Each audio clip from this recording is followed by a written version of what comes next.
the true Joshua. Now these things happened to them as an example, but they were written down for our instruction, on whom the end of the ages has come.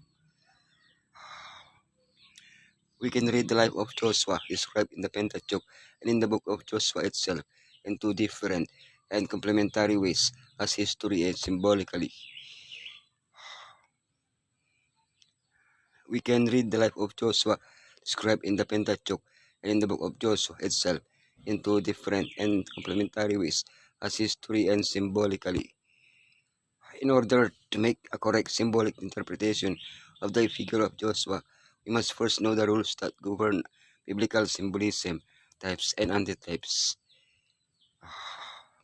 Once this is done, we will trace the symbolism of Joshua throughout the rest of the Bible to find the messages that Elohim has left us through his word in relation to the symbolic Joshua. Biblical symbolism. What is typology? Typology classes. The symbolism of Joshua. Joshua's a type. The antitype of Joshua. Joshua's a type of the church. Biblical symbolism. What is typology? Now these things happened to them as an example, but they were written down for our instruction, on whom the end of the ages has come. Paul and other biblical authors use the word type to refer to a historical figure or event that represents something or someone from his own time or on the future, called an antitype. For example, Romans 5:14 speaks of Adam as a type figure in King James Version of him who was to come, that is of Yeshua the antitype. On many occasions, we find in the Old Testament an indication that specific characters or events are types of something to come. Let's look at two examples. The type David, antitype advertisement, a new David. The antitype Yeshua. The type sacrifices.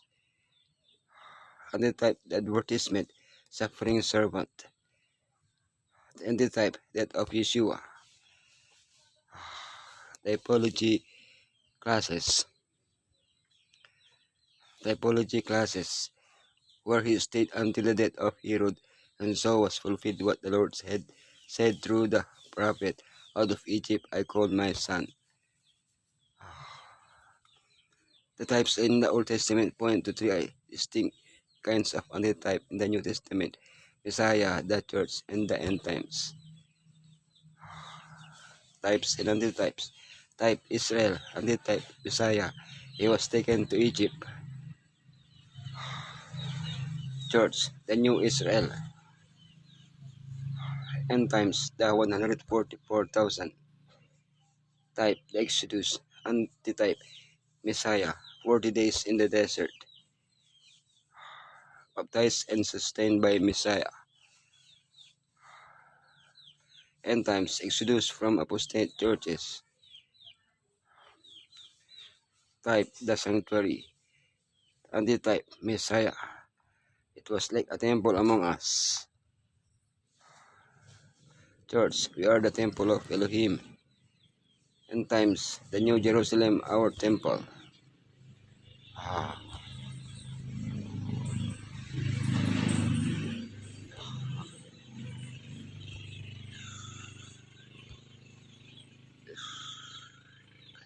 Symbolism of Joshua.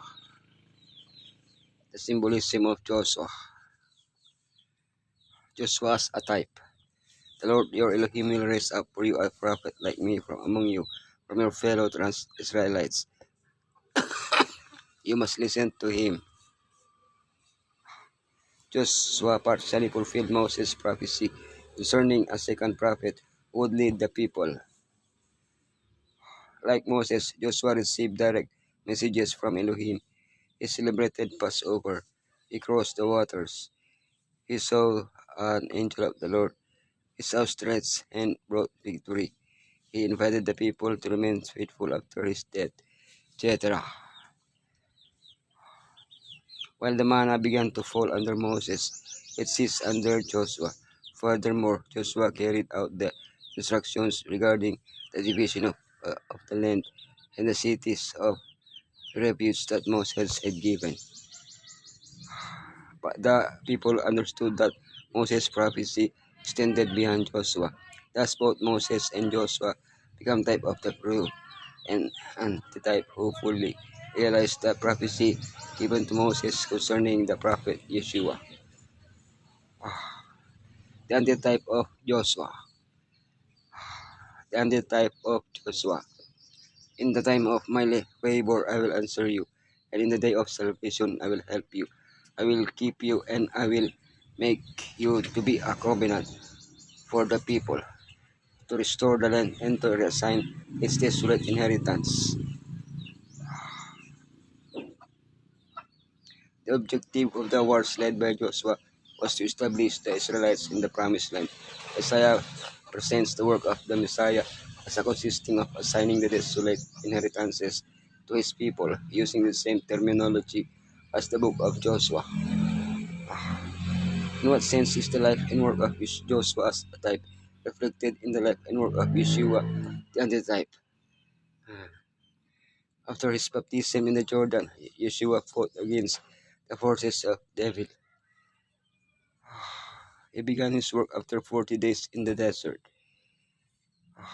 He gives us victory over our spiritual enemies. He gives us true rest. He assigns us an incorruptible inheritance. Joshua as a type of the church. Joshua as a type of the church. For our struggle is not against flesh and blood, but against the rulers, against the authorities, against the powers of this dark world, and against the spiritual forces of evil in the heavenly realms.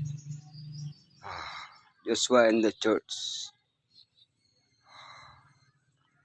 Today we have a battle to fight in which we are led by our Joshua, who equips us with the necessary armor. Furthermore, he already assigned us an inheritance and fills us with spiritual blessings. Joshua and the end times.